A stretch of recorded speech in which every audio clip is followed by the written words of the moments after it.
idea that so the idea that this corresponds to the different sizes to which you apply it. If you look at that structure, for us who use spiral dynamics to address, coaching and personal growth, you're really applying the level of complexity at level one. Okay, if you're using it for consulting with organizations and NGOs and the private sector and all that, you're using it at level two. If you really want to use it for large scale systems change, we're talking about level 3, 4, 5, and 6. That's where, begins the level of community, country, region, and the world. So, I just want you to keep that in mind, that many of these tools were vetted in the field and evolved into what they are and how we use them. A little background on how this whole thing started. Back in 1980, this is all according to Don. Don met with Graves at Graves's horse ranch in upstate New York. And by then, Don had been using Graves's methodologies for 6 or 7 years. He had tested Graves's assumption in an academic setting. Don is also teaching the model to his graduate students and also applying it to Don's consulting work in politics and in the private sector. But Don, being the genius that he is, he really believed that this is a model that explains everything.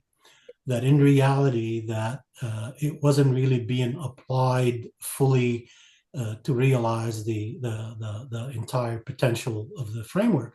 And so in that conversation in 1980, Don basically told this to Graves, saying, look, I have applied it to the things that I know. What else do you want me to do with this? And Graves basically answered with, I want you to take it and apply it in the wickedest parts of the world. And so they both agreed during ensuing conversations that the wickedest part of the world at the time was South Africa. South Africa represented a microcosm of the challenges that the world faced then. And so within a few short months, Don resigned his tenured position at the University of North Texas and began a 10-year odyssey, that took him to South Africa from there. Okay, so it was really a calling for Don. The idea that he wasn't satisfied with the applications of the model for the lower holonic structures didn't satisfy him, and the idea that he's applying it to really save humanity at a higher level called him as well. Similarly, you look for those openings on where people might have the inspiration to apply this at the higher levels of applications. Similarly, something happened with when Don met Elsa. She took spiral dynamics training in 2002, I believe, and she was there to really, like most of the people who use spiral dynamics, she was there to add it as a tool to her consulting work. But in between the time that she registered for the course, she also did, some research on some of Don's works. Now, if you know Middle Eastern culture, the Europeans have love for football, soccer. We here in the United States have love for baseball. The Middle East has love for politics. We talk politics for breakfast, for lunch, for dinner. I mean, it's a part of the conversation. So, all along, Elsa has always been interested in the politics of the Middle East. She studied politics in law school and everything that affects, politics through the different forms of governance, whether it's Sharia law. In Lebanon, we had the Napoleon Code, and of course, the Commonwealth law. All these things were subjects that she studied in law school. And so she, in searching the internet before the training, she discovered a paper that Don wrote about the hard truths of finding Middle Eastern peace. And she went through that paper and dissected it piece by piece, basically pinpointing to the things that Don might have gotten wrong based on cultural nuances that a Westerner wouldn't understand. And she basically handed him that paper during the training. And at the end of the training, Don asked her, if he were able to secure financing to begin a mission in the Middle East similar to the one that he started in South Africa, would she consider joining him? And, Elsa was caught by surprise about that request. And Don basically responded to her with saying, Elsa, consultants are a dime a dozen. There's only one person that I've met in my life who understands the politics, the culture, and the religion of the Middle East, and that is you. And to her, that was the inspiration that really caused her to pursue her higher calling. And so within months, she rearranged her consulting schedule with the corporations she was doing business with in the Middle East and began the odyssey towards, what Don and I created as a Center for Human Emergence to really pursue the work of large-scale systems change. Now, the bottom picture there, bottom left picture that you see, that was taken by Elsa in 2008, with Don standing in front of the American Psychological Association, where both Don and Elsa put the case study of Israel and Palestine in a packet that included Don's work in South Africa and many of the tools that we'll be talking about today, and proposed it as a new branch of psychology called psychology at the large scale. A few months later, they heard back from the APA. The proposal got conditional approval, and that condition was that Don obtains 300 signatures from APA members who believe in the underpinnings of the model. Well, it would have been easy to get 40 to 50 signatures. That would have easily been gotten by APA members who were part of the members of the spiral dynamics and integral communities. The other issue became, how do we get the other 250 signatures? And so now, this was now June or July 2008. And what we came up with is the idea that, people who understand the spiral dynamics and integral framework, who are members of the APA, should really begin to talk to their respective chapters in the APA, go to APA conferences, and really preach the gospel of large-scale systems change. So we came to the conclusion that this required quite a bit of money and effort to do, and we were going to move forward to it, and then the financial crisis hit. And so what happened is, when that happened, is not only did the money that we were thinking of putting in the resources into this to do this, not the money for that dry up, but also the money that was funding our work in the Middle East also dried up as well. Okay, so that's like an executive summary of how this whole thing evolved. And now we can move on and discuss the different tools that are in this. Can we move to the next slide, please? The next slide, the way I have it. Okay, so we will discuss this first. That's fine. So one of the very first tools, this one here, comes from Don's idea on natural design and functional flow. This is really an entire section in the initial Spiral Dynamics book. It is an entire section in my first book, Memenomics, and it basically discusses what a yellow leader would do in as far as designing for organizations and large-scale systems. And instead of really worrying about how to interpret, 15, 20 pages of language, Don and Elsa figured out they would summarize that in a question. And that question is what they call the integral design formula. And what it basically says is, when you want to start a project, you always have to ask the question, how does who manage, lead, educate, assimilate, put whatever...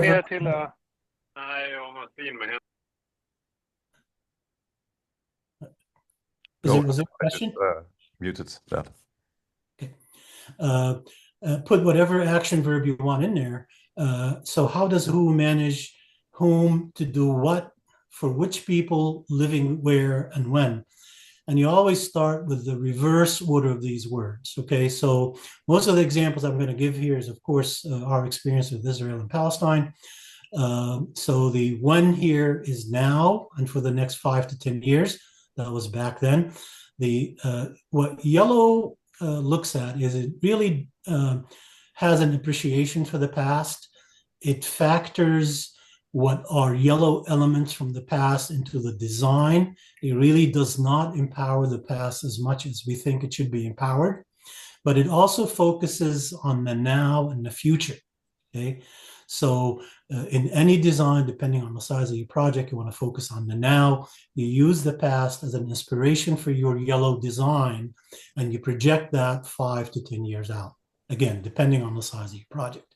Where at the time it was Israel and Palestine, ties to geography and history are very important. And the problem we ran into in this situation here is that, of course, both cultures are tied to the history and the geographic and geography. This is at its core, this is a purple strength that both cultures had. Of course, the Israelis, the Jews identified with it being the land of Judea. The Palestinians basically identified with it as, hey, this has been our homeland for 2,000 years. So before you embark on designing a program, you really need to understand the depth to which both of these cultures were tied to the geography and the history related to that specific place. Which people, the people who would, we need to study their mimetic profiles in both cultures and determine from that how to design. The big question next is what?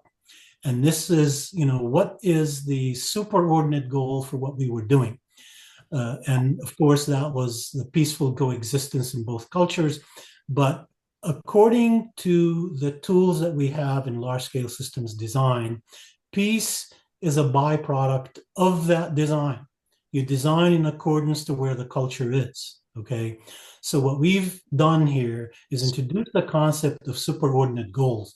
This comes from Don's work with Muzaffar Sharif, who was the father of social psychology, but he also was Don's PhD advisor at the University of Oklahoma. Simply put, a superordinate goal is something that both sides to a conflict desire, but neither of them can achieve on their own, okay? And so what we've done is, in order for us to create that superordinate goal, we created what Don calls the future pull, okay? So we dangled the idea in front of both sides, the idea of making the Palestinian territories the Hong Kong of the Middle East. Okay, to the people that we were working with in Palestine, which was the third generation Fatah movement, they were primarily, aspiring to be orange. And so the idea of making Hong Kong the Palestine, the Hong Kong of the future, inspired them greatly. So they looked to say, okay, so what do we need to build on the lower systems to get us to be in that really advanced stage of orange development? And so to the Palestinians, that became a cause that transcended the idea that they need to get their land back, and there's no peace unless they get the land back. And it also spoke to the Israeli side as well. All they wanted was a peaceful neighbor. So this is how the superordinate goal formed, and that's how we got people to believe in what we were doing. Who spreads the word? The local intelligence. Okay, this is a term that Elsa developed in her book Emerge, called the Indigenous Intelligence Experts. And this is really a level of certification that existed in what Don, Elsa, and I were going to do as the legacy of the Spiral Dynamics Institute is for large-scale systems. There were different types of certifications. The first one of them is the Indigenous Intelligence Experts, in a sense that what you design has to be informed by the indigenous intelligence, by people who get trained in spiral dynamics. But in addition to that, they are the people who know the nuances of the culture.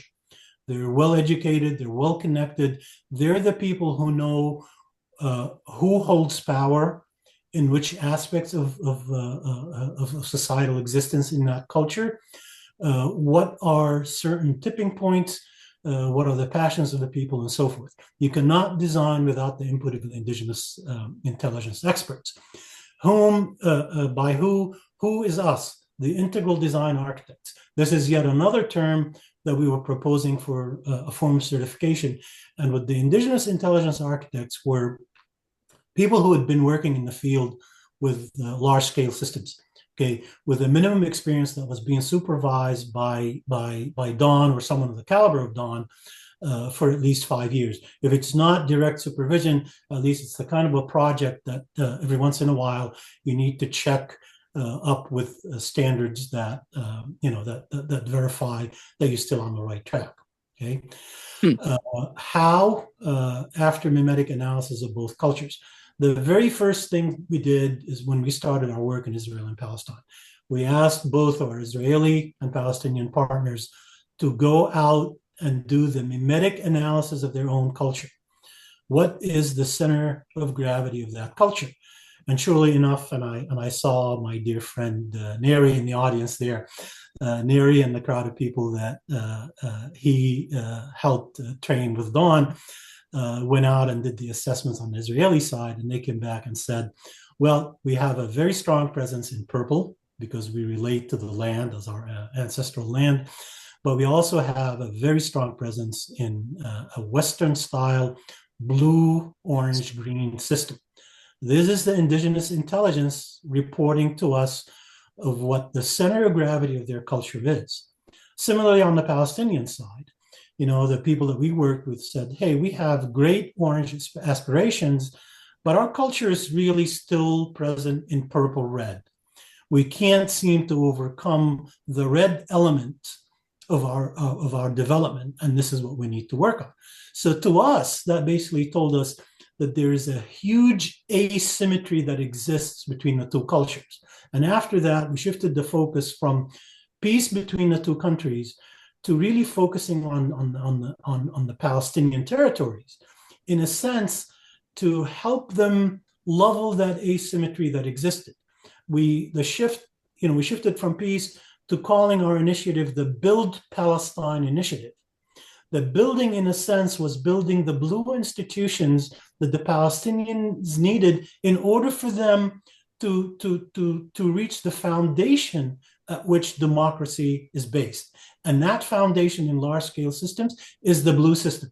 This is when power moves from the hands of the egocentric leader to be vested in the institutions of a culture. And that historically has been the greatest challenge to humanity. And that's what we wanted the Palestinians to help do, is build Palestine, build the institutions that will establish Palestine as a modern country. By the way, very few countries in the Middle East, Israel is probably the only one that has that solid foundation in blue with institutions in place. With what Netanyahu is doing and what Trump is doing in the West, there's a tremendous threat to that blue foundation on which democracy exists.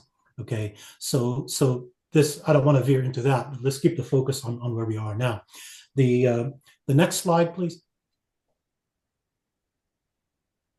So, okay, so this is another tool called Stratified Democracy, what Elza called in her book Functional Democracy. She basically, what she did is take Don's global view on governance and applied it to the specific stages that existed in the Middle East as part of Islamic history through time, from the time that Islam was born to where we are today. But to focus on the origins of stratified democracy, the model came to Don after the World Bank asked him to basically do a presentation accompanied with supporting documents in the form of papers and research and so forth, to present them with a plan to help Afghanistan emerge out of what we call the red stages of development. Out of the stage that supported terrorism, that supported the opioid trade. And Don basically found this as the opportunity to really educate leaders. World Bank is, of course, a global organization. And if its executives were going to be a part of this presentation, he figured that this would be a perfect way to inform them about large-scale design. So from that model, so Don worked with a fellow from South Africa, Alan Tonkin, who helped him in his South African mission created this model. Alan was into surveys and statistics and things of that nature.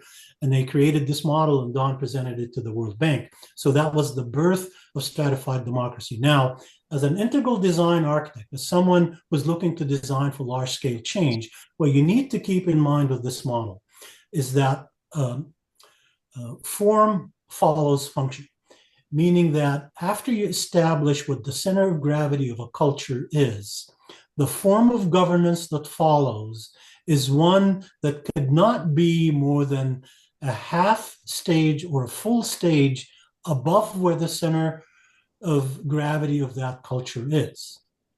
Okay, important to keep in mind.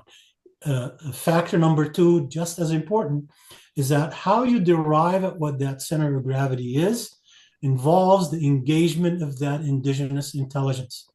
You do not determine what the center of gravity is as a Westerner coming in to do research.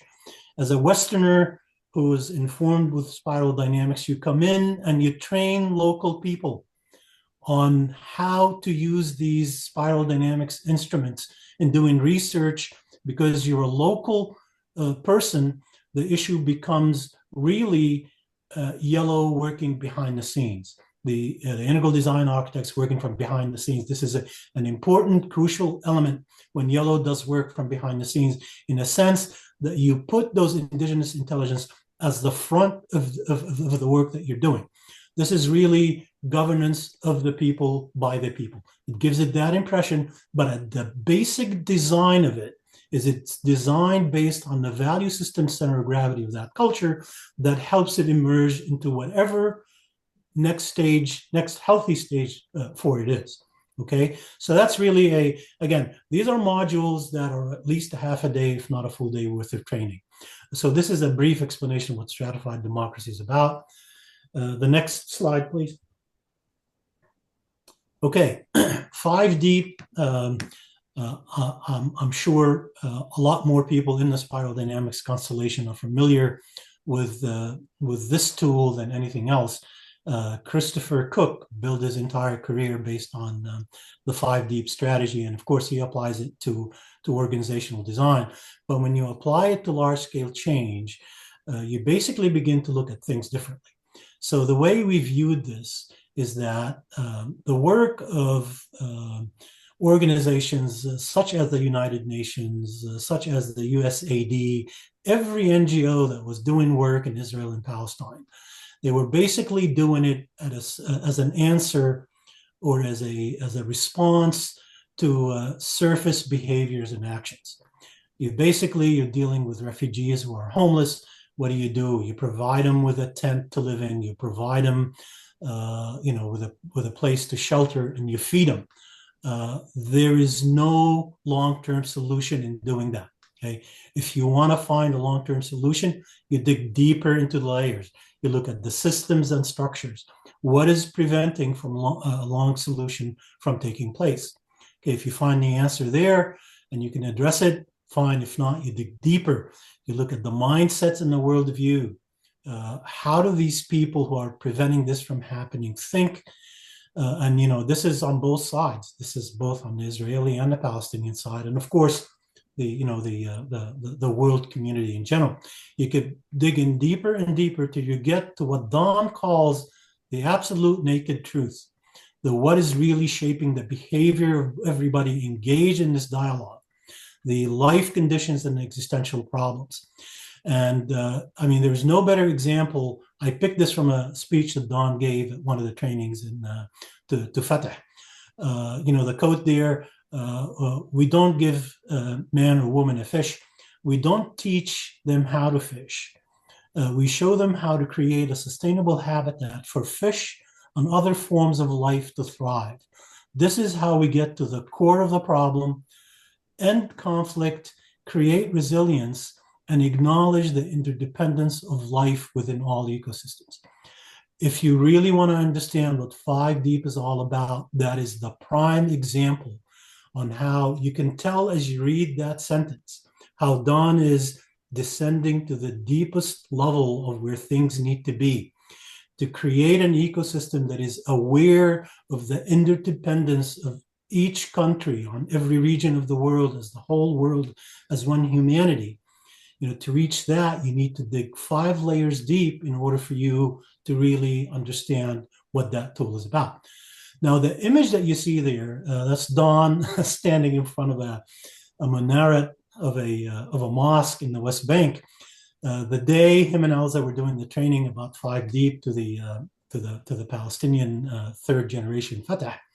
Elza, that was a habit that Don forces you to learn, is whatever country you are in, to inform you of an objective opinion of what's going on in that world, you don't listen to the people that you're talking to. You pick up the local newspapers and you see what is being debated in those papers. And that becomes like an alternative way of knowing through an unbiased source of what the challenges the culture is facing.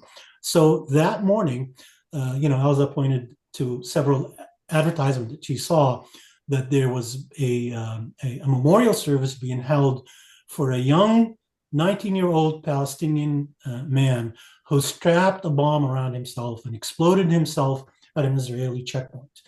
And so Don, instead of doing the 5 deep strategy, invited everybody to come to in front of that mosque where the memorial service was taking place. People need to understand the depth of what creates the problem. Until you get to that stage where you develop really empathetic listening that is coming from the 7th stage of development, you really don't get a chance to develop the listening skills to understand what the problem is all about. So it is in that space that you open up your mind and your eyes to see, wow, this is really a far deeper problem than we thought it was. You have to understand the psychology behind what causes a promising 19-year-old to strap a bomb around himself and go explode himself and kill people. Until you understand the motivation behind that, you won't be able to design a system that reaches to peace. Okay, the next slide, please. Okay, now we're moving on to some of the things that come to us from social psychology. Again, the work of Muzaffar Sharif, who was the father of social psychology and Don's PhD advisor.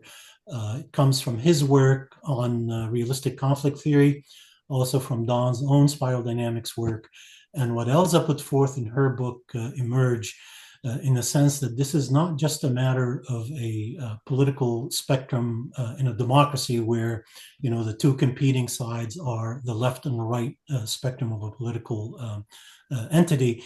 It also applies to conflict between countries and how you stack that on those 2 sides of conflicts.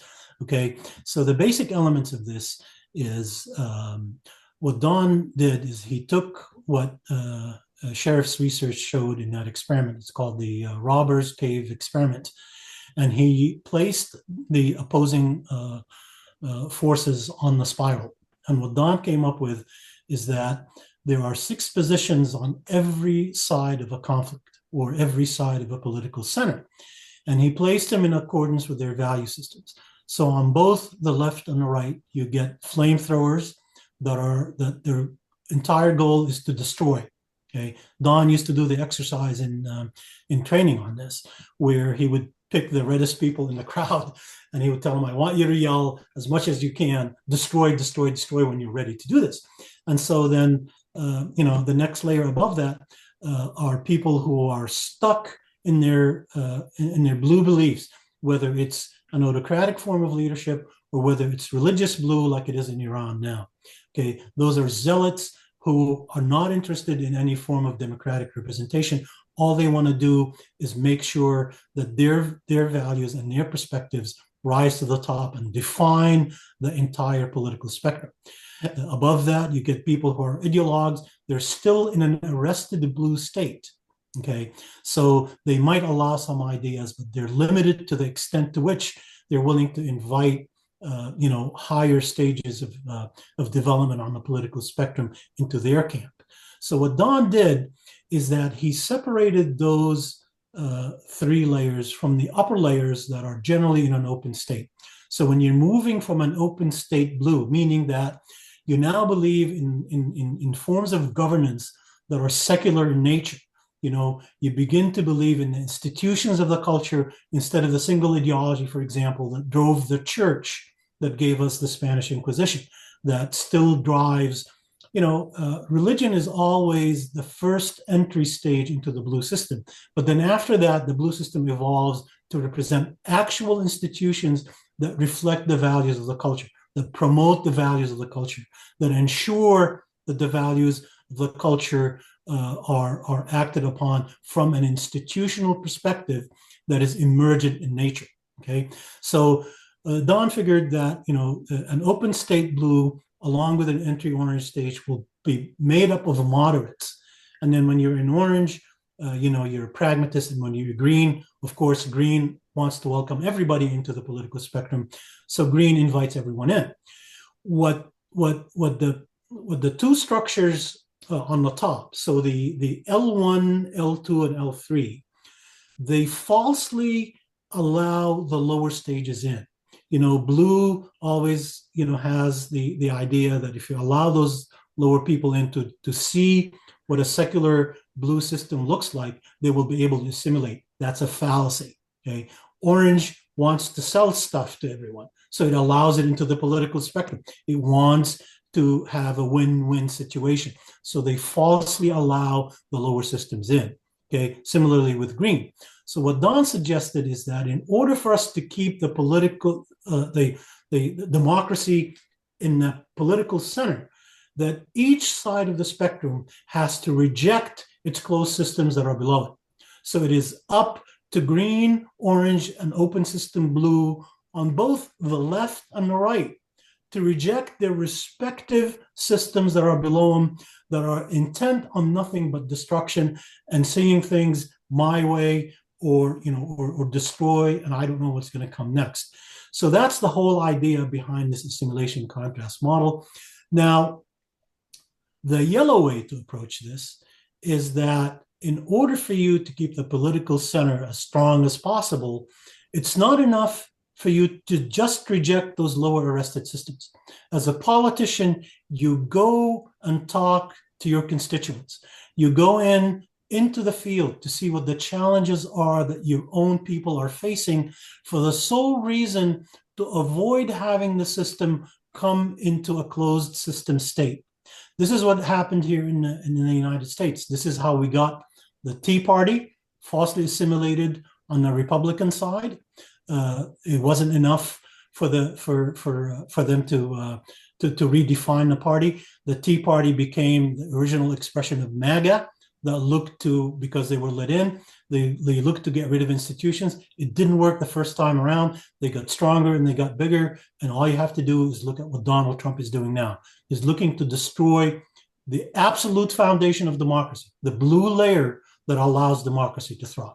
So a yellow system would look at this and says, okay, you really need to be in touch with your own people to see what the challenges are and begin to assimilate everybody. So more of that spectrum is in an open state. You're not looking to move people from red to green. You're only looking to have sympathy and empathy for the red element in culture and say, we will try to address your issues, but in order for you to do it, I have to keep the political system as close as possible to the center.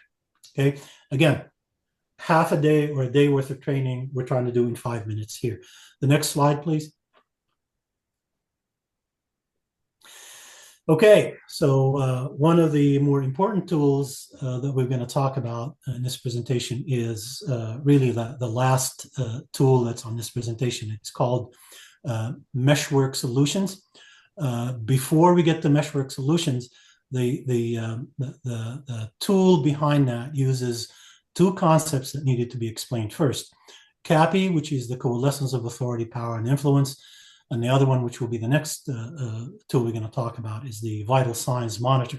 So first, let's address CAPI. CAPI is the coalescence of authority, power, and influence. And it comes to us from the work of Dr. Ichak Adizes at the Adizes Institute, or the Adizes Graduate School. It comes from his work on corporate life cycles. It is the Adizes Graduate School where Don, Elza, and I taught, me in the use of large-scale systems change to economics and global finance, Elza with politics in the Middle East. But that's where we taught for over a decade in all the spiral dynamics training. And so what you see, the verbiage that you see on there, you can just read it off of that. This is verbatim how Dr. Adizes explains what authority, power, and influence is in the book. The one thing to keep in mind as we understand this is that just as much as the size of the system is a holonic structure, if you want to affect change, the CAPI model works similarly in a holonic structure. So the first question we asked when we started working in the Middle East is how much CAPI do we hold? How much of that coalescence of authority, power, and influence do we hold? And the answer came very quickly, not much. Okay? The only influence that we had was among the community that existed that knew spiral dynamics, that knew Don's work in South Africa on both sides. Okay, so this is really, limited to that concentric circle. So we began to grow that circle. As you grow influence and you begin to increase the concentric circles of influence, suddenly authority and power come along to want to know what you're doing. And if they agree with what you're doing, they grant you the CAPI that you need, and you begin to grow that model till it gets to the size that your desired project achieves.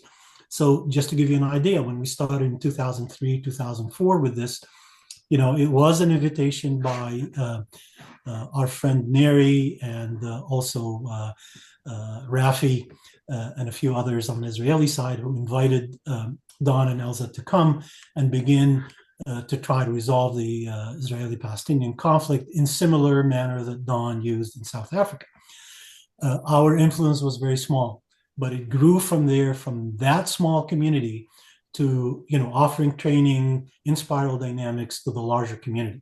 Those were the people that went out and preached the gospel of spiral dynamics and how change models based on large-scale systems change is different than anything else they've seen. Okay, so you keep doing that. So when we started with that small amount of influence in that small circle, by the time 2008 came along, the CAPI that we held grew considerably bigger.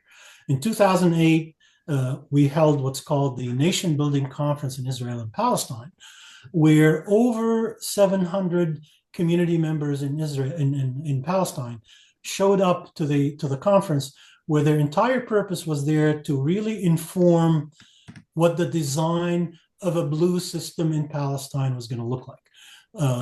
How to pinpoint corruption, how to address corruption, how to design institutions that will be immune to all the corrupt practices that were taking place.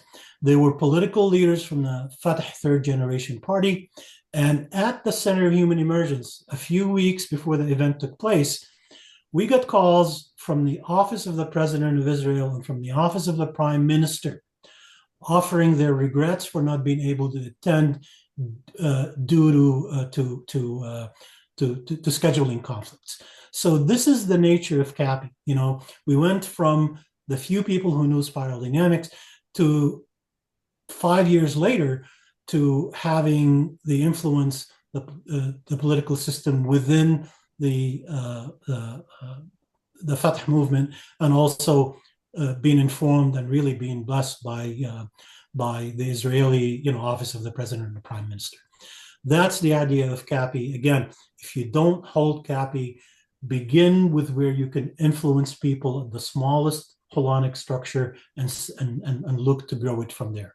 If what you're doing is aspirational, it's what the culture is looking for next in the form of an evolutionary process, it automatically attracts the authority and the power element that is needed to make sure that it takes place. Okay? And again, that's a brief introduction to CAPI. Again, it's an entire module of training. Can we move on to the next slide, please? Yeah. So the vital signs monitor is, again, the other tool that goes into the Meshwork solutions tool. The vital signs monitor really became known as the risk assessment and horizon scanning model.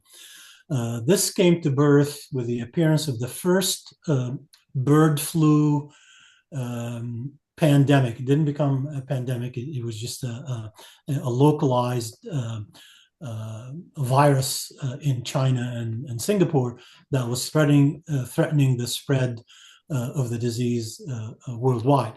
And this is when the government of Singapore reached out to a colleague of the spiral dynamics community, John Peterson at the Arlington Institute. And they asked him if he can design some kind of a threat assessment system that can anticipate events like this before they happen. And so John reached out to Don and said, I have the people in place who can design the technology that the Singaporean government is looking for. What I need from you is if you can add certain aspects to our proposal that will bring it back to having the humans make decisions based on how you see what the threats are through your analysis of value systems, through the analysis of the big data that you see. So this tool here is really one of the most intensive tools in as far as technology is concerned, and also one of the most intensive tools in as far as value system analysis of data and media and everything else.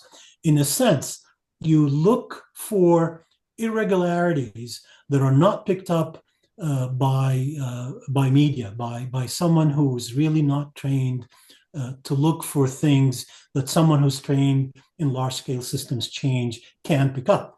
I'll give you an example of this, and this is really a simple example. When Don was working with the Dallas Police Department, okay, they invited him in to see if he can identify the problems that were causing the red teenage element in a really a middle class neighborhood to become more violent. And so Don asked to see all the video cameras that were being recording what was going on. Most of them showed teenagers basically spraying graffiti on buildings, and the next day maintenance people would go out, either wash it off or paint it over. But there was one particular video that showed these these kids beginning to, throw rocks and use BB guns to shoot out the lights on public streets and parks. And Don says, this is a major development right there. This is the movement to us. Really, this is the movement from just reactive red behavior of teenagers to something that could potentially cause far more damage. You put out the public lights on streets and in parks, and suddenly you're creating a threat to the entire community.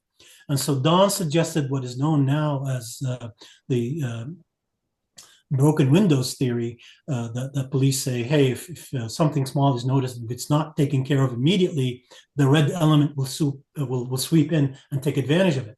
So he says, these are the things that need to be addressed immediately. So he told basically the police and the public works department to go out and fix these lights, but not only fix them so the kids can break them the next day, to fix them and replace the glass on the light bulbs with something that is not easily breakable. Okay, so that's just like an element of how someone who really understands the theory and the stages of development can extract data that most people who just look at data and analyze it won't pick up on. Okay, so it's a combination of technology. Back in 2015, an associate of mine from the Center for Human Emergence, Kevin Kells, and I did a presentation at the request of Don in Dallas to a group of philanthropists to try to fund some version of the vital signs monitor. Kevin has a PhD in electrical engineering, and so he took on the responsibility of designing the technological aspect of this. And basically what that would entail is the analysis of big data. where far more data, especially now with the help of AI, far more data could be analyzed. And the beauty of AI, although it has a lot of negative aspects that we don't have time to discuss here, but the beauty of AI where it is now, we can actually inject it. We can feed it certain things that, that are common articles that are covered by general media. We can feed it that data and ask her for analysis. But on the top of that, we can also infuse it with questions that are mimetically shaped in order for it to mine the data that we're looking for. So in a sense, it will begin to give us answers that will help us design a response based on the value systems approach to this.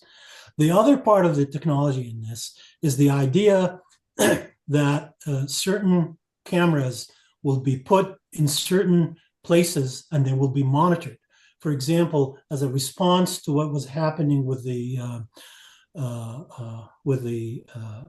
avian flu, Singapore created a system where they would place cameras at certain farms, okay, to see if farmers are throwing dead birds or dead pigs into the rivers. That would be an early warning sign that something, if it happens more than normal, that will be an early warning sign of what is to come. So immediately, the Singaporean authorities will send out their people to that farm to immediately curtail what was happening. And from that, begin the idea that, okay, if it's happening on this farm, it could be happening somewhere else. Similarly, you put these cameras on every sensitive thing that needs to be detected up the stream before it becomes a problem. Okay, so that's really a simplified view on what the vital signs monitor is all about. Again, very intense in technology, very intense in spiral analysis. The next slide, please. And now we come to the Meshworks. Okay, Meshwork solutions. The easiest way to understand this is the subtitle of the slide. The whole purpose of Meshwork solutions is to align policies and actions with the need of each social stage of development. Again, if you take a look at the different policies that shape the world, the economic, educational, environmental, political, religious, and so forth, those need to be informed by the value systems framework. In a sense, what we do, so let me give the example of what we did with the NGO activities in the West Bank. We had uncovered that there were over 4,300 NGOs, 4,300 NGOs active in the Palestinian territories. And there was no coordination whatsoever among the activities they were doing. They were doing, ad hoc work, in a lot of time, duplicative work that was inefficient.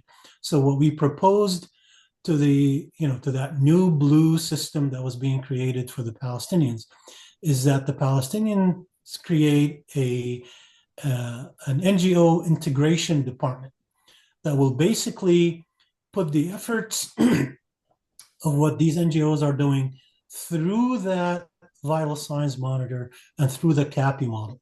Okay, in a sense, with the help of Kevin Kells, we created what would amount to really a value systems stack, but instead of it being for a person, it is for the NGOs. So they will be asked certain questions, just like the psychometrics that Value Match gives out, except they're asked of NGOs of what does this statement tell you, and how, so to figure out what their center of gravity is.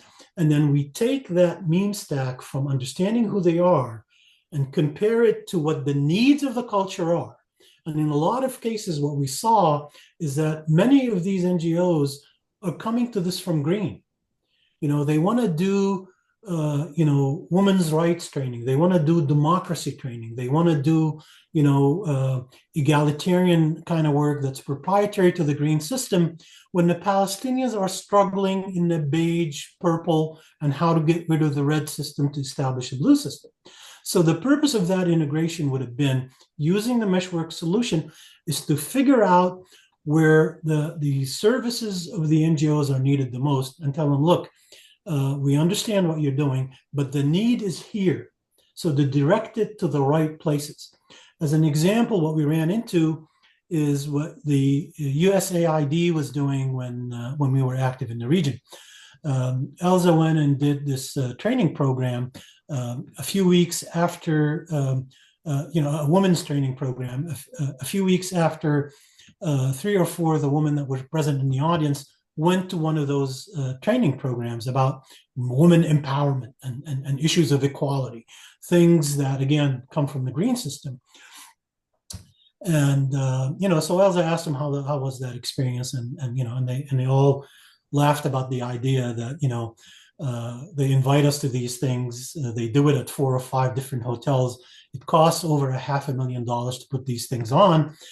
And what we asked them to do is, instead of doing all this, which they put us up in hotels, we go to these seminars that no one really understood.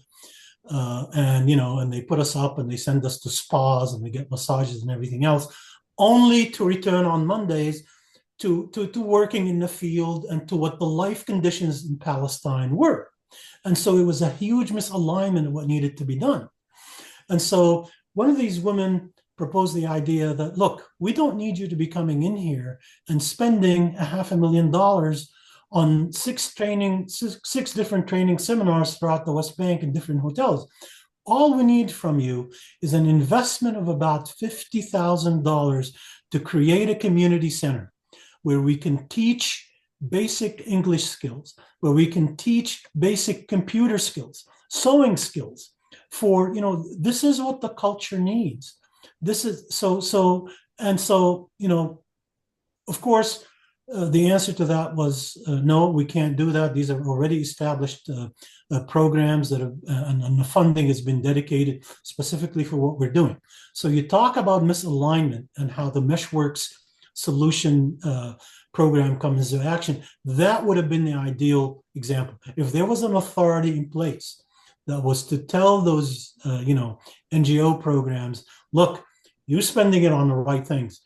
This could be very effective if you're doing a seminar in a Western culture that has been realized in Western values in the blue, orange, and green stages of development.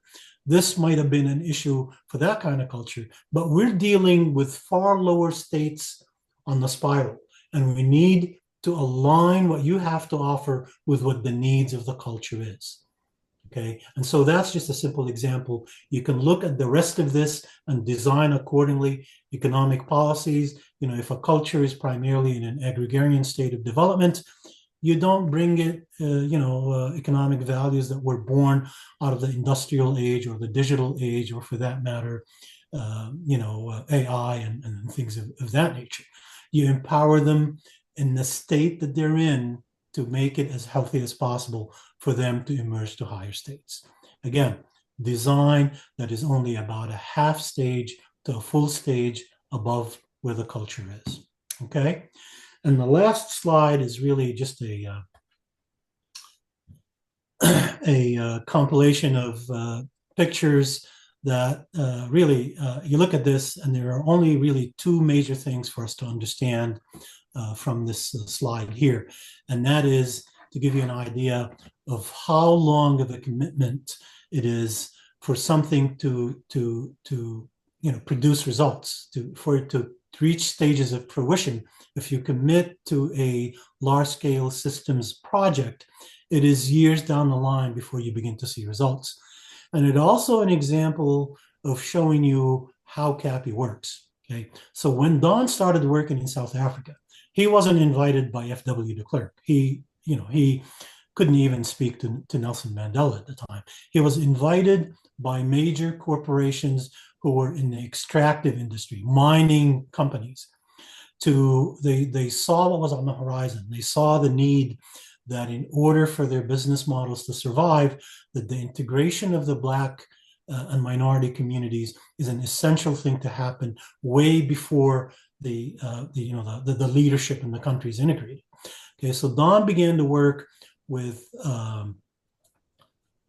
Black unions within these countries to improve the meritocracy of Black employees, okay, to improve their ability to communicate well, to really level the asymmetry between their intellectual capacities and their capacity to conduct themselves as successful business people. That's the Orange aspiration, okay? For them to conduct themselves well within a corporate setting before the culture acknowledges, how much they're capable of doing that in a larger setting. Don tells a story where Bishop Desmond Tutu walks in on one of the trainings and he saw what Don was doing, and he just completely broke down in tears about how effective the model was and how deep its reach was. Okay, the next picture to that, Neri, you're you and I are the only two people left in that scenario, my friend. Yeah. This is this is the first trip that Don did to Israel and Palestine at the invitation of our friend Neri and Rafi Nasser. I don't know what Rafi's doing these days. Yeah, I'm in contact with him. He's have a child now and he focuses there. Oh, That's right. okay.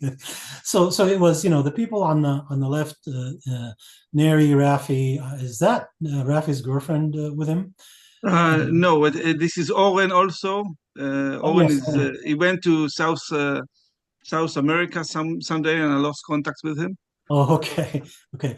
And so, and the other part of that is, of course, Don, Elza, and Susan Vance. Susan represented the philanthropist who funded our first couple of years of activity there.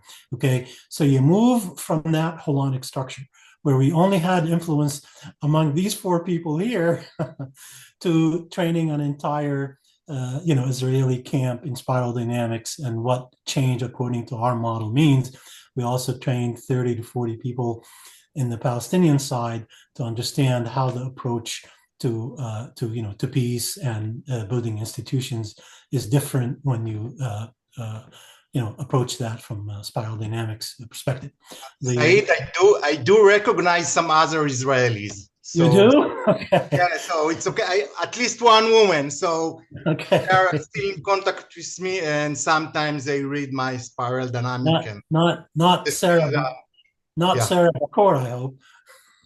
Yeah. Okay. So the second row of pictures there, that is, we expanded our reach not only to the community, but also through Neri's connections to universities, to Tel Aviv University, pictures of Dawn talking to students and academics, also Elza, an Arab, talking at an Israeli university, impressed by the degree of her knowledge and her understanding what needs to be done. Next to that is Elza talking to Arab women, again in universities. And the last picture in that column is Elza confronting the Arab patriarchy, in a sense trying to convince this wonderful sheikh that spiral dynamics is what Syria needs, and your tribe is exactly what it needs if you want to, become more powerful than you already are. The row pictures before that, Don believed not only to empower the people who seem to be in higher stages of development, but you also need to figure out what is stopping people in the closed lower systems from emerging to higher stages. So there's a picture there. The guy in the middle between Don and Elza was the part of the newly elected Hamas party. Okay, he was the Minister of Planning, PhD from University of Pennsylvania. Incredible, pragmatic guy. He knew exactly the kind of designs that the Palestinian territories needed, and how his design would influence the relationship with the Israelis. In that picture next to that, Don with a number of people in the Hamas leadership. Those were religious people who, our friends in the Fatah side did not want him to be a part of the training, but Don insisted on inviting them and at least try to explain to them or to understand why they're stuck. And so the guy with the big abaya there and the beard, that was the leader of the crowd. You know, the guy basically pulls out a key from his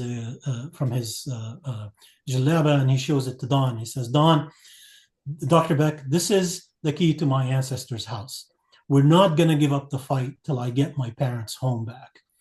And Don, being the empathetic person that he was, okay, he sat him down and began a discussion about what that key can symbolically mean to the future of the tribe, to the future of Palestine.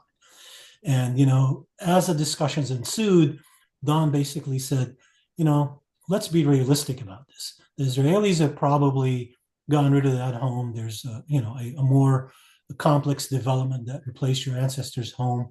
What if that key represents the future generation of Palestinians that are being educated, that are living in peace and harmony, and you leave that legacy on the Palestinian culture? So those are like ideas of what large-scale systems design involves. It is the engagement of the people that, you know, the people in you know, open system, blue, orange, and green don't want to talk to. Well, the longer you don't talk to them, the bigger their shadow becomes, to the point that they present a threat to the culture. And look what happened. You know, after Hamas was marginalized, they defaulted down to red, to being a terrorist organization. Okay, so the next pictures in that row, that's Don and Elza meeting with a member of Knesset. I don't know if you know that. The first one is Gilad Sher. He was Yes. involved. He was involved in Oslo Accord. Yes. Now he has less influence and less power than what he has then. The next one is Ahmad Tibi, Yes. which is leading the Arab groups. Yes. Yes. So, you know, so you know, talk about CAPI and how he influenced change. Look at the movement from where the thing began with just Neri, Rafi, and, you know, and Don and Elza accepting the invitation, to where the thing moved to now beginning to influence members of the Knesset. The last row of pictures there, that's Don. The picture was taken by Elza. Don and Dennis Ross, who was Bill Clinton's special envoy to the Middle East. It was he who invited Don and Elza to do a presentation to his office at the Washington Institute about spiral dynamics.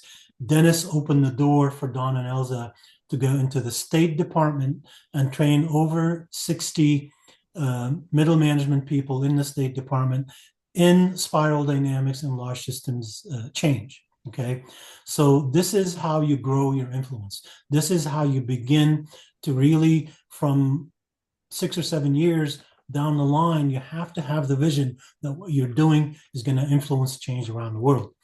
The picture next to that is was taken by Hakan. I don't know if Hakan is that was taken in Oslo, and that's Don with F.W. de Klerk. And to hear Elza describe the meeting, it was as if two old buddies were just catching up on what was going on. Okay, if it weren't for F.W. de Klerk being in an open state where he allowed himself to be informed by what Don had to say, the dismantlement of apartheid would not have been a possibility. Okay, so look for leaders who are in an open state that you can influence, and through them you can begin to change systems. The picture next to that is Don, Elza, and me doing our first case study in the Israel-Palestine issue to the United Nations.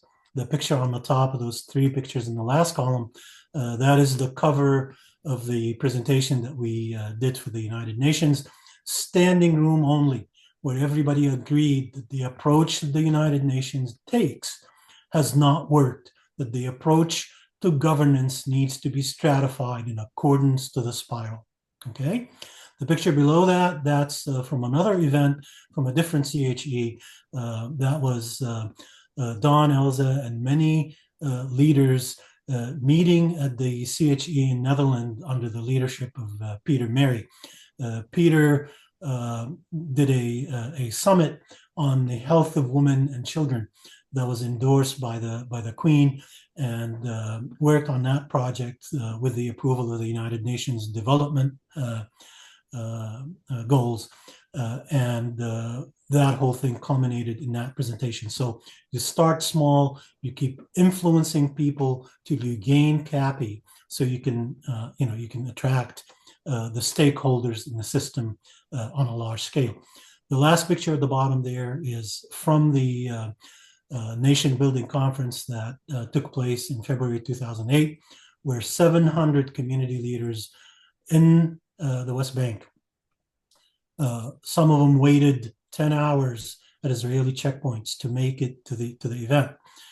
All of them offering their opinion of what needs to be done in building institutions to create a healthy, democratic Palestinian state.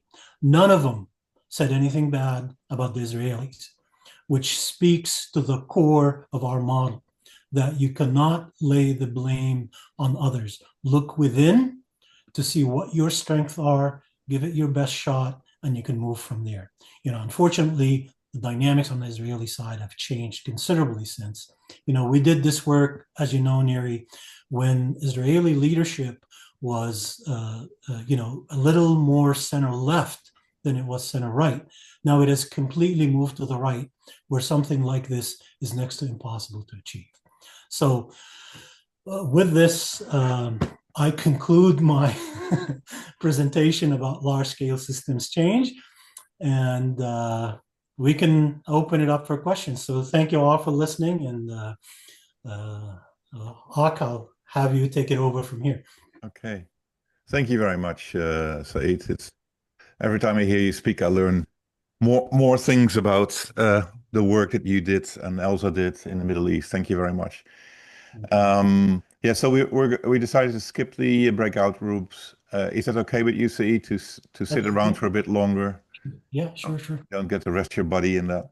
So, yeah, I think that what we do is we ask you to put up your digital hand, which is one of the icons you find at the bottom of the screen, if you have either a comment to make or a question to ask. So, and of course, Neri, you'll be the first one. Thank you.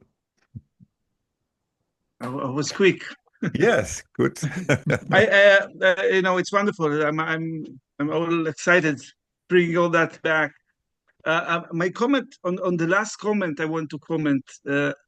There's something in the structure of the way Israel created its governance system that influence back the way of the power is distributed.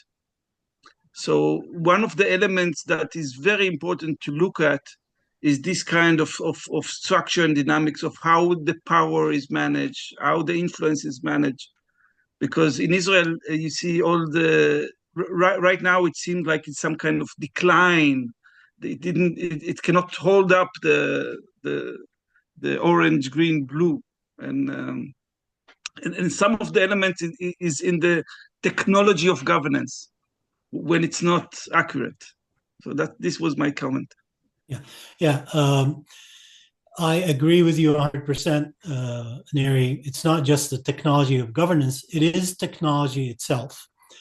This is a part of what I discuss in my new book that is contributing to what I call the great obsolescence. Basically, our adoption of the digital age, having that happen so quickly without first knowing what the consequences of that adoption are, is contributing to the destruction of the physical silos that existed for humanity before 30 years ago. From the history of humanity up till about 30 years ago, before we created this thing called the digital economy. In a sense, what the internet is a creation that reflects the values of the green system, in a sense that it looks to equalize the playing field for everybody. And when you do that at a ubiquitous global stage, it informs everybody. And who takes most advantage of that? Of course, the red element. And to me, that explains why Israel has moved to the right, why the United States has moved to the right, to the point now where we're looking to destroy the institutions that are foundation stones to democracy. And so, if you just look at what has been the most influential source of information that created this, it is the idea of what the internet is all about. It is that there isn't just one single source or three or four sources of information that shape our opinion that 30 or 40 years ago were all progressive. Anywhere you looked at in the world, especially after the fall of the Berlin Wall, every source of information was progressive in nature. And along comes the internet, says progressive, non-progressive, degressive, whatever it is, it's all the same.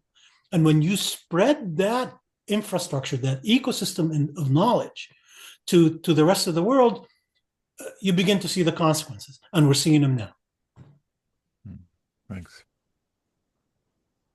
I want to continue actually and to tell a specific story exactly about what Saeed just said. Okay, go ahead, Sophia. So it's exactly what happened in the Palestinian PR with the technology, because back in 2000, human rights terminology was not part of the way they talk, and actually I was involved in two different groups, in Shalom Achshav and in another NGO, that we went to Palestinian village and gave them camera and told them to use the internet. And those exactly people 20 years or 25 years later are using it in totally different way. Yeah. So yeah. It's really true. It's really changed. Now you look at the disruption that all these technologies are creating, as far as really the future of Israel is concerned, one should look at, what happened after Hamas attacked, that concert back in October.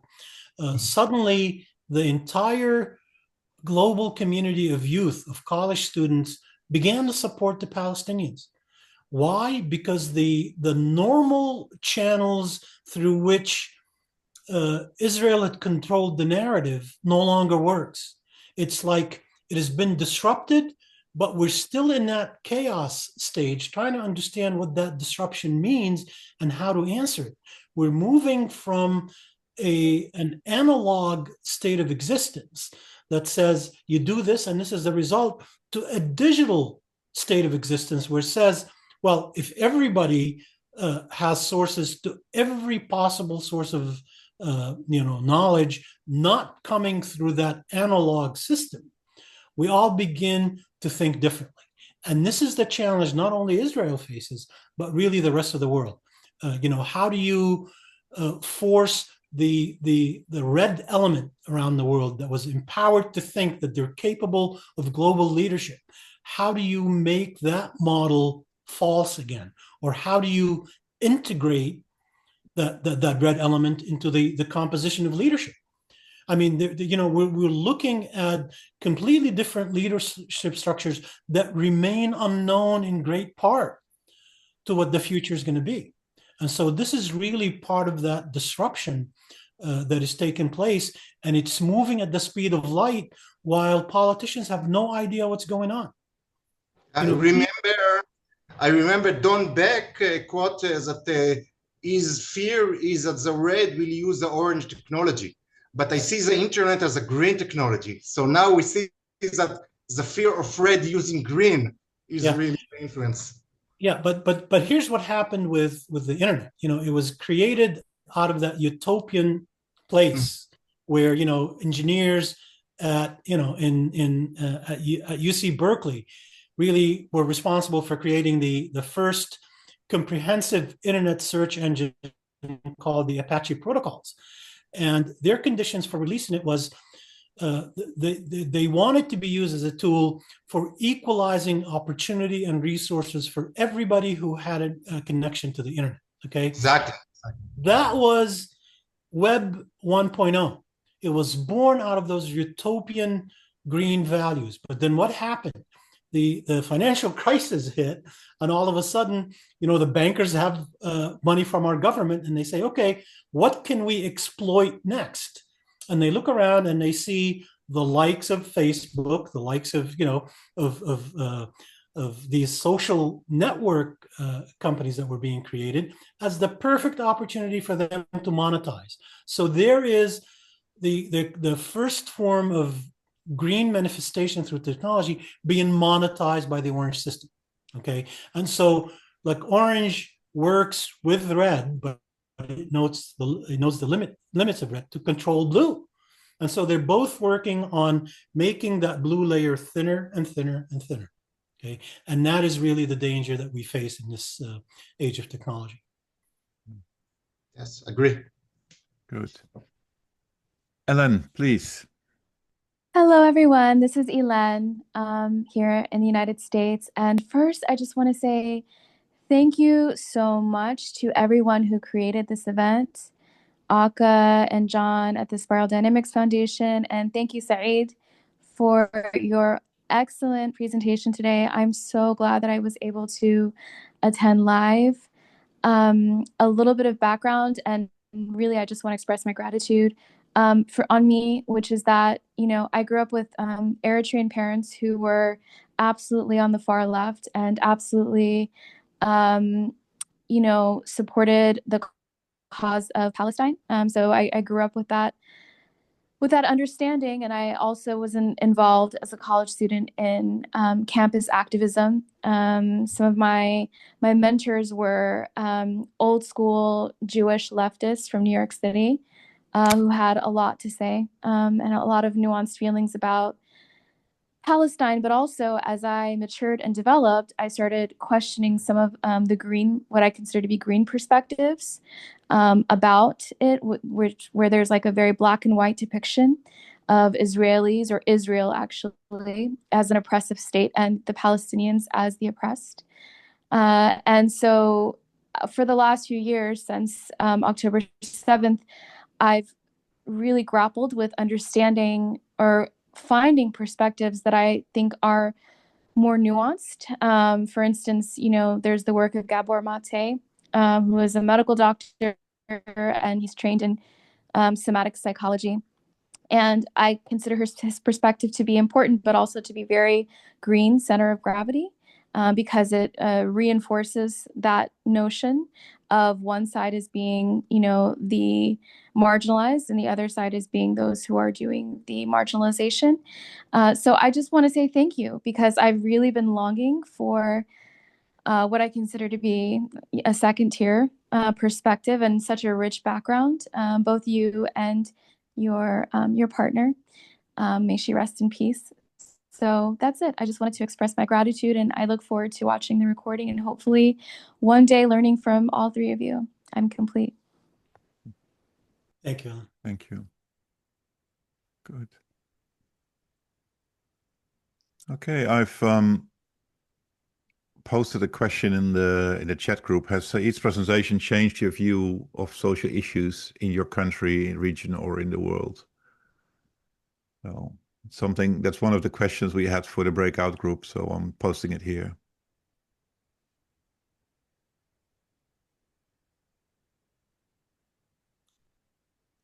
Ole, please.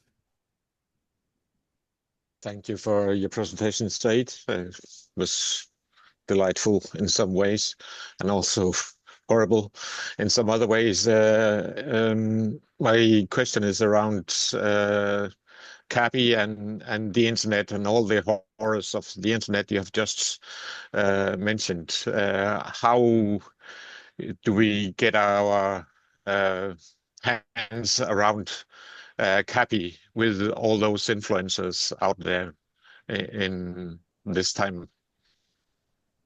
Well, that's a great question, and I would even extend that question to all the tools that were created before the digital age has such an influence on culture overall. I would answer that with the idea that we need to begin to understand what blue looks like after the digital disruption?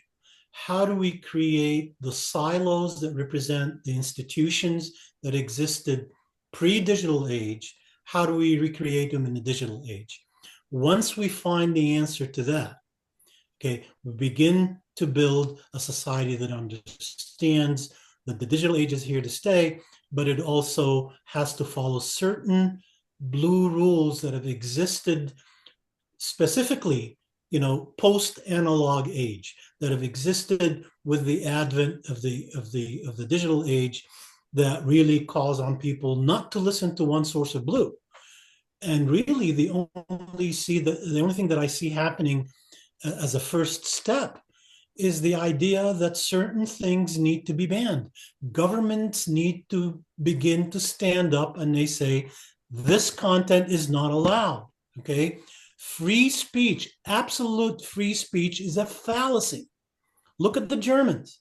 The Germans don't allow free speech, willy-nilly. There are certain things that you can't talk about. Why? Because they had horrible experiences with free speech. In the United States, everybody to the right wants absolute free speech. I mean, the idea that you can say whatever you want, to people who fall anywhere on the spiral, they interpreted it through their center of gravity, what they understand what you're trying to say. So if you say something nice and noble that's going to move the world forward, but you say it to someone in red, they're going to interpret it differently. They're going to interpret it as an invitation to go and burn down their neighbor's house. I'm using extremes here, but that's where we start. We start with the idea that we have entered an entirely new experiment in human history. And that is, how do we coexist with the technology that is destroying or stratifying or leveling the hierarchical nature of what human development was like in the analog form. So in a sense, the digital age represents a threat to the very model that spiral dynamics is. It represents a huge challenge to how us as a Homo sapiens developed over the last 200,000 years. So that's really the question. People who are in leadership positions have absolutely no idea where to begin on this. And so a new form of global leadership that understands what makes the digital age tick and what are the tipping points that will make it change its behavior in order for us to design, that's where the focus needs to go. Not me talking to the politician, in the next town over, are we going to affect change? Because, our constituents are being informed by a completely different source than you and me. They're being informed by some either radical on either the left or the right that speaks to them on the internet. And so there needs to be a system that accounts for all that. Until we create it, we're just going to be in the middle of this chaos that might result in the outright banning of half of the things that are part of the digital age that we know now will have to disappear. This is going to require high level of intelligence that understands how the digital age works and how it's influencing social structures. That more than a political expert was going to say, okay, well, how do I get elected to do that? There needs to be that energy that informs the next system that is well informed in how the digital age is affecting humanity itself. And the intelligence there is just at the beginning stages of its birth. Neri, you'll be the ideal candidate to be on that, the yellow brain syndicate who creates this. It's going to really be people like you who created the technologies that we use, people like Kevin Kells who created something that goes into the cell phone that we still use today. People who are informed of how technology works, but also have an eye out for human wisdom directing that technology, something that we still need to develop in great ways. It is just at the birth stages now, and that's what needs to be empowered. And we seem to be heading in exactly the wrong way. The way Donald Trump is doing things is defunding anything that involves research. That's going to default, the state back to being a second-rate country when it comes to science and research, and that is a sad development. Do you see anywhere in the world some digital blue emerging? Not in specific countries, but in specific movements, like the Center for Humane Technologies that was created by two former executives, one from Google and one from Facebook. The one guy's name is Tristan Harris. I don't know if you've listened to any of his TED Talks, but they are the people who knew the addictive qualities in the digital age, who knew how people get addicted to that, and they're really preaching the gospel on how addictive that stuff is and what we need to do to prevent it. Okay, so that's where change begins to appear, in the wise people who understand the system that's causing the destruction, not from the traditional politician. So it behooves the politicians to really inquire with those people like Tristan Harris and the 1,100 scientists who signed that moratorium when AI first came to the surface back in 2022, saying, hey, someone needs to put a stop to this because it's too dangerous if it's released in the current form that it is. Those are people who are aware of the blue systems that affect humanity and how the digital age pays absolutely no respect to that. And so it begins to be born with people who hold the knowledge of what that technology is. And government is not the place where it's born. It is people who have experienced, who are specialists in what that technology is, who have experienced its ugly side, that come out of the shadows and begin to speak about it. And Tristan Harris and his likes are among the people who can do it. Thanks. Thank you. Just also wanted, I've fully support what you were saying there, Saeed. And I also wanted to add to that is that, with our spiral lens, we need to listen carefully to what people mean, because, when people talk about free speech, they don't always mean free speech from a green perspective. They often mean, I need to say what I want and you need to shut up, right? Which is, if we see, if we look at Russia, the Russian state, that's the energy that is demanding free speech in the West, but in the Russian state, it means that everything is controlled by those that feel that they need to be free to say anything they want. And I think the same things we're seeing in the West as well, right? So of course, yeah, we're seeing it here with Trump. His biggest supporter, Elon Musk, believed in absolute free speech. Well, when you are a conservative on the right, what does free speech mean to you? That you can say whatever you want, but if you say anything bad about me, I'm going to crush you. Okay? Yeah, Musk is not allowing free speech on X anymore. So of course not. Of course not. So that's the whole idea of oh no, this is all free speech. But instead of me threatening you directly, you are being threatened by the system that says, I'm going to defund you if you say something bad. I'm going to find a different excuse to defund you for what you're doing. This is the fear that is hanging over American universities now. This is the fear that forced Columbia University to accept what Trump wanted it to do, in a sense, to put the Department of Middle Eastern Studies under government watch, for them not to say bad things. As if Trump cares about the plight of Israel. He can't tell, a Jewish person from an Arab person, for God's sake. He's that dumb, but he is very clever in using the idea that he's serving a greater cause to manipulate the system and do what he needs to do from behind the scenes. You see it everywhere. My own nephew, who's here in the States doing a residency in cardiology, he's my sister's son who still lives in Lebanon, but he's here in the States doing a cardiology residency. And we were talking about, we were bashing Trump and everything else. He wasn't a part of the conversation, but then he jumps in and says, please, let's not do this. A colleague of mine from Lebanon, who's doing another residency somewhere else, was stopped at airport checkpoint, and they looked, and a TSA looked at the conversations that were taking place, and he saw that he was bashing Trump, and they removed his student visa or his, his medical or whatever form of visa that he had that allow him to specialize here. This is how you intimidate people to not express themselves. And that's just an idea of how this thing spreads.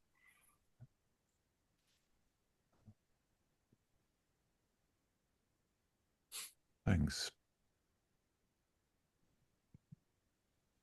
So I'll repeat the question I put in the chat. How has Saeed's presentation changed your view of social issues in your country, region, or the world?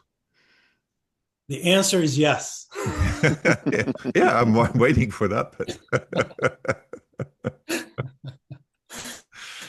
Well, I can give an example. So in the Netherlands, we made several analyses in municipalities and made beautiful examples to integrate all policies. Very yellow design, very practical. And we always found out that it was not followed up. It was just in front of everybody. And we were writing articles about political developments in the Netherlands as well. And it is from a spiral perspective very clear. You can pinpoint quite well where the problems are. But what we find out, it is not followed up. And that puzzles me. And one of the, and I don't have the answer. It puzzles me always because with the spiral analysis, it's also very clear. How can intelligent people not follow it up? And one of the answers that I formulated is that you were speaking about CAPI, about people in power, and in the hierarchical system, normally people that end up on top of the pyramid are showing very red and blue behavior. Yeah. And they play their own games. So if you make a beautiful integral analysis, etc., quite often they don't like it because they prefer their personal games. And that's one of the answers, but it's still puzzling me. And have you any idea why it doesn't break through this framework of spiral dynamics on a broad scale? Well, I mean, the short answer, Paul, is the idea that people who are capable of implementing yellow strategies for governance have to be in positions of leadership. They're not going to take the advice of someone who does not hold that element of CAPI. You'd have to be someone, invited by the top political leadership that say, hey, I understand the spiral dynamics model. Could you design a yellow political system for us? And just give it to me, and I will try to explain that to my constituents, to the leadership, to the representative branch, to the judicial branch and executive branch, and so on. Oftentimes, yellow thinkers do not hold CAPI. Mm-hmm. And so like the cutting edge of leadership now, CAPI is held somewhere between orange and green. I mean, if you want to look at the cutting edge of intelligence now, it is somewhere between orange and green if you take the average of the Western world. Struggling with issues that are still, in a great degree, come from that subsistent nature of the behavior that limits the first tier to the definition of what each stage is. And so, number one, as a leader, you have to be in an open state that understands that first and foremost, yellow designs to make, not to get rid of, purple, red, and the rusted blue, and, design a system that is empowered by orange, green, as a stepping stone to yellow. No. Your first stage as a yellow political leadership is to make every expression on the spiral healthy.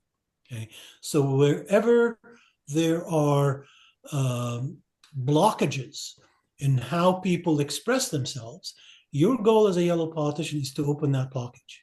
Okay, you're not concerned about whether that person is going to vote for you or not. You're concerned about someone in purple expressing themselves fully in purple, even if they need to stay in purple, even if they don't have the motivation to rise to higher stages. I mean, the world lived in purple for 30, 40,000 years. That's our legacy. Mhm. And so the purpose of a yellow political system is to make every stage of development on the spiral healthy. But once you open it to the idea that it's in an open state, it could either rise to the next state, but the next state needs to be informed also by a yellow design, okay? That we are all one humanity, but we also appreciate the degree of diversity, the degree of stage development with every every person in every community. That's really where the starting point is. But as of now, I can only pinpoint, out of our representative government here in the States, I can only point to one or two people in Congress who are yellow thinkers. The rest, complete incompetence, or they're still tied down to what the orange system wants them to do, the orange system that funded their elections, and they become indirectly beholden to what that system wants, or people who have absolutely no clue of the problems that are the existential problems that are facing them. Okay, so the political system is not the one that's going to be the one that you influence. There needs to be politicians who believe in what the purpose of the yellow system is, and they begin to implement it. They begin talking to their own constituents and their own colleagues about it, and you begin to implement it a stage at a time. We're talking about, if it's at a national level, you're talking about a huge change. You're talking about something that will probably take at least a decade, if not longer, of persistence present of the yellow system informing the entire first year. And that takes a commitment, that takes a real level of consciousness that is not going to disappear when a red element presents a threat, or when an orange system says, screw you, we're gonna continue funding people who represent my interests because the law allows me to, and move forward with the system. It's like a persistent call that just is implemented from behind the scenes, that makes people believe in a higher sense of who they are. That's really what the purpose of the yellow political system is.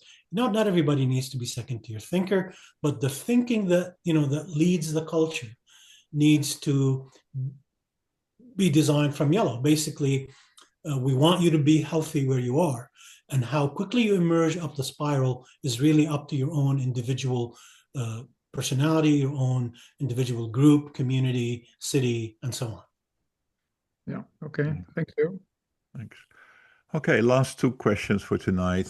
Gillian, please. Thanks. Yeah, thanks, Saeed. I just had an insight when you were talking before about I have a pretty strong guideline, which is leading with acknowledgement. And, people often want to, the red or the purple is talking, and then they want to power over it, or, go into the mind. And it's like, you might as well spit into the wind. It's not going to work. And if you can hold space from an integrated place for people to really say what they need, I find that's a big part of where some of the magic can happen. At any rate, thanks for that. I'm in Canada, and we have our federal election today. And we've gone through a huge process over the past few months where the Liberals, with Trudeau, the younger, of green come yellow, was, the bright shining star in 2015 when he came onto the scene. But then slowly gone down so that the Conservatives name it as the lost Liberal decade, right? So this is the soundbite. And then most of Poilievre, who's the leader of the Conservatives, who looked poised to take a majority government, lost his punching bag of Trudeau when Trudeau stepped back. And so he's like air punching and falling over. And he wasn't quick enough to switch, because there's a lot of the red anger pushing away against, just wanting to hate the liberal philosophy, most of which is housed in the West, because the country, in terms of settler culture, started in Montreal, then up the St. Lawrence to Toronto. So the Western countries are a different social place. And I think that Carney, who is a yellow thinker but has very strong roots in orange, who's now the Liberal leader, is poised to take a majority because it's looking at somebody who has that level of investment at orange, very high international global economics that people feel is the right leader to lead through this. And he doesn't have quite enough, substance in the red, I think, but it's in his mind. So it's just an opportunity a little bit to process out loud, but also to share, because we tend to be largely overlooked in terms of a distinct culture unto ourselves. And plus, I'm from Quebec, which is a distinct culture within the larger Canadian culture, that I thought other people might benefit from hearing about, especially because the election is happening today. I appreciate your thoughts or insights if you have some to share, Saeed, but I know we're almost out of time. Yeah, no, I agree with you, Gillian, that Carney is definitely a healthy orange global presence that really commands respect from like thinkers. The idea that he was the governor of a central bank, whether it's in Canada or in England, gives him that added credibility.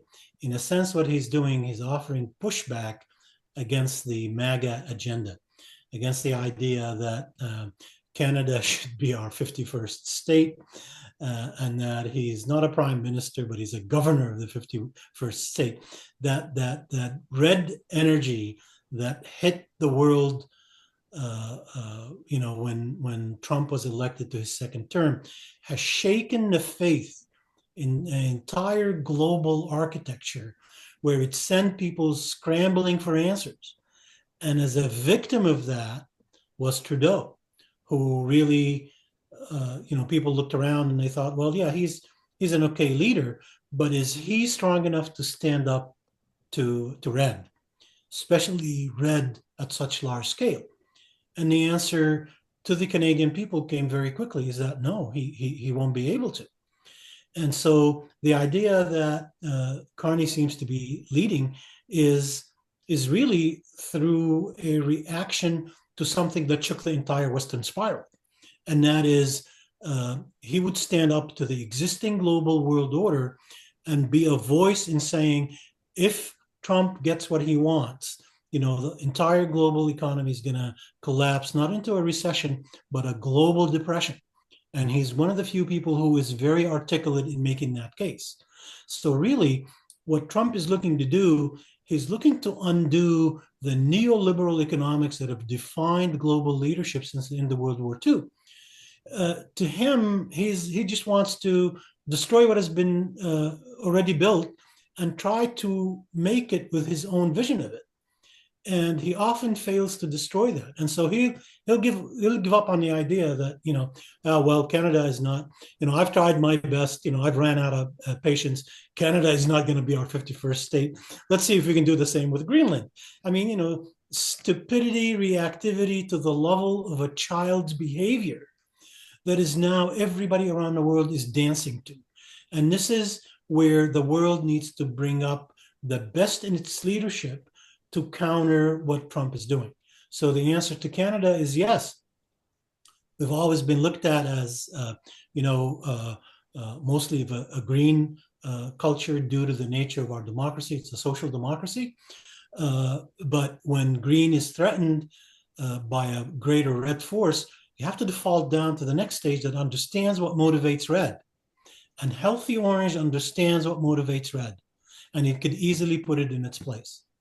Okay, so I hope that provided some of the answers, in a sense that your prime minister is part of that resistance, that global resistance that is beginning to tell the world, look, Trump follows with this, and this is going to spell the end of the global order as we know it, and that's what's been happening.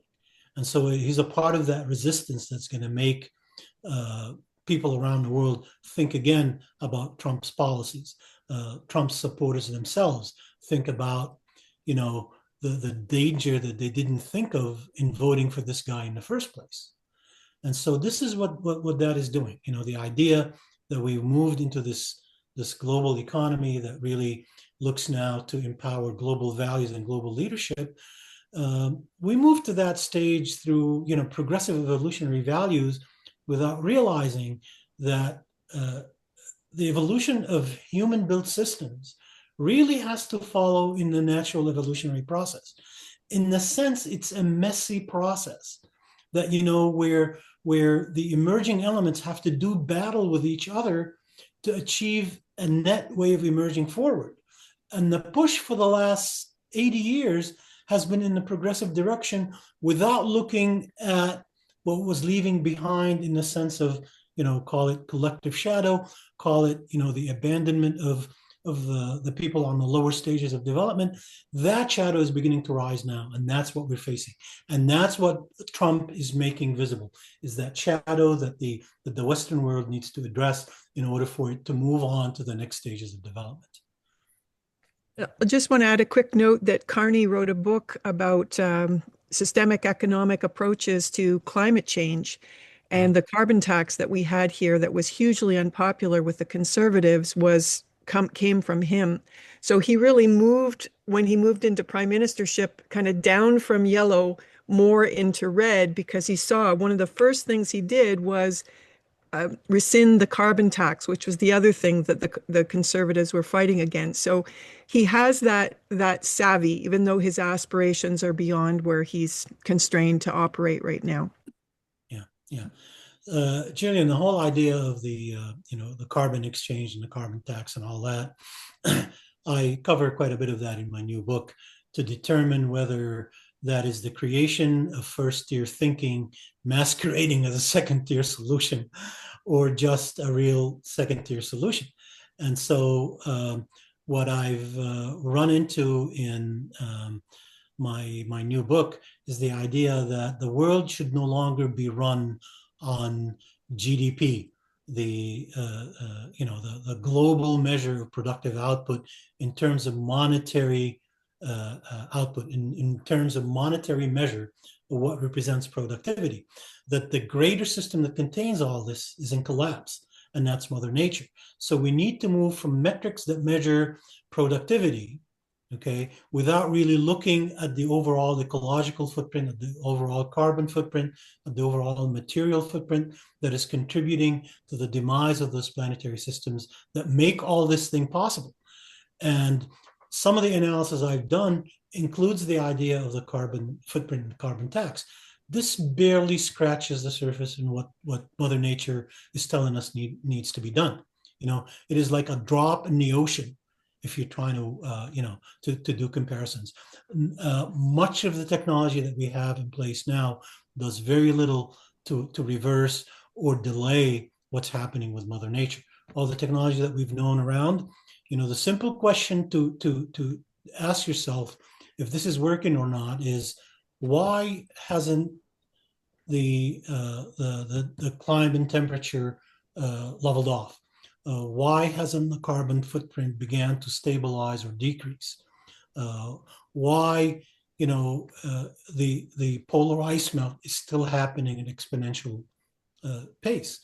And all that tells us that these are far greater systems that have reached the point of collapse, or the point where, they reach tipping points where the behavior of those systems on the other side of the tipping point become increasingly less predictable.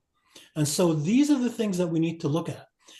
So the whole debate of whether, a carbon tax is going to work, or the idea that if we put in place a green economy is going to work, those need to be vetted by asking questions of whether these pursuits are going to help Mother Nature restore or mitigate some of the damage that is already occurring, some of the damage that has moved past a certain tipping point where it becomes almost impossible to predict the outcome of.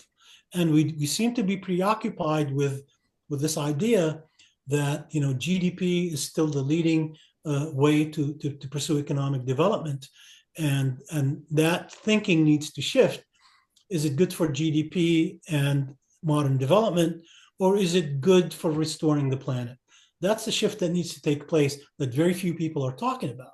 Why? Because it really looks to wind down this paradigm of peace through commerce that we've adopted after the end of World War II. Peace through commerce got us to where we are. Peace through commerce is what increased our consumption of resources by 200 times from when they were 150 years ago. Peace through commerce has ended wars against each other, but we sort of turned our guns collectively towards starting a war with Mother Nature. So, to answer all these things, they're the creation of first tier. They seem to be clothed in sustainability language, but when you put them to the test of whether they serve Mother Nature or they add to the ecological or material footprint, the answer is absolutely not. They are not. There has not been a model created who can help us, move towards addressing planetary issues through sustainability practices. I hope that was an answer, but it seems to be like most of the fight is in between, orange, green, which defines the liberal branch of governance, and then conservative, almost arrested blue to orange, traditional orange, that defines the conservative side. And that's really not the battle that needs to be waged. The battle is, do all these practices ask the question of, is this contributing to our worsening situation with the planetary systems, most of which have gone past certain tipping points. Very few people are asking the question. And so, I want to leave it at that. I don't want to get too deep into subject that really wasn't the purpose of this presentation here. But that's my short answer to Carney and really the most advanced minds in the orange system that are proposing solutions. Thank you. Thanks, Said. So last question for today, Rasa, please, or Okay, comment. No. Thank you very much. The time so run fast, but I still have a question about Russia. I don't want to talk about politics today, but I want to talk about your example, which you shared about teenagers gathering in the park. You said you have to, just be very aware of the first signs, yeah? And we have Russia. I live in Lithuania, where have a border with the Russia, a small border, but anyway, around the corner, the war.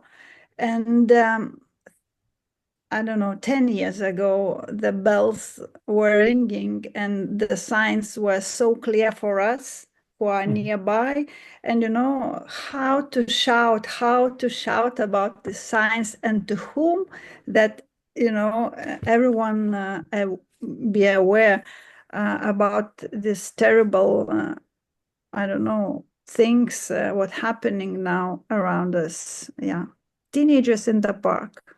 Come back to the first signs. Yeah, thank you very much. Amazing presentation, amazing meeting, Auke. Thank you, everyone. Yeah. Thank you, Russell. Thank you. Good. Thank you. Thanks, everybody, for contributing. I think we could all go on for hours, but at the same time, I think it's good that we close and let people go to sleep. Special thanks to Ron and Helen from Australia. I know that you're somewhere in the middle of your night attending here. We really appreciate that energy and commitment. Thank you. Thanks everybody from around the world for attending and for your questions. Most of all, thanks Said very much for presenting your life work, I would say, here, and we wish you very good healing with your hip, and we are looking forward to hearing more of you in the future, of course. Great.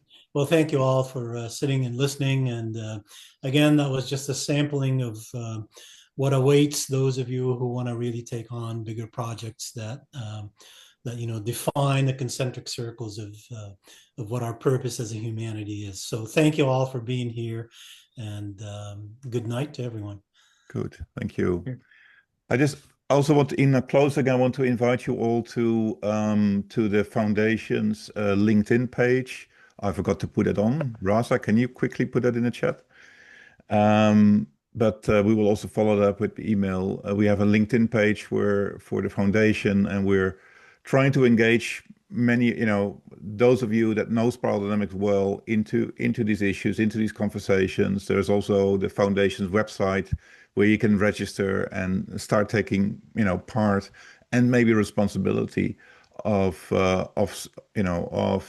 conversations and of practical application of this work. So you're all invited to come and participate in that. Good. Then I wish everybody a good night. Oh yeah, we will also be following this up with, we are planning a presentation or an evening on Ukraine with Valery from Ukraine, who we've seen earlier. Possibly other presentations. I'm working on one about, what freedom means from the different levels of the spiral. So watch this space for more of these materials. Thank you very much. Thank you for all of this. Great. Thank you all. Thank you. Thanks And a lot. Saeed, it's always great Thank to you. see you. Yeah. Thank you. Thank you. Thank you, Saeed. Take care. Thank you all. Bye-bye. Thank you. Bye-bye. Merry Bye. Christmas Bye, to you, everyone. my friend. Take care.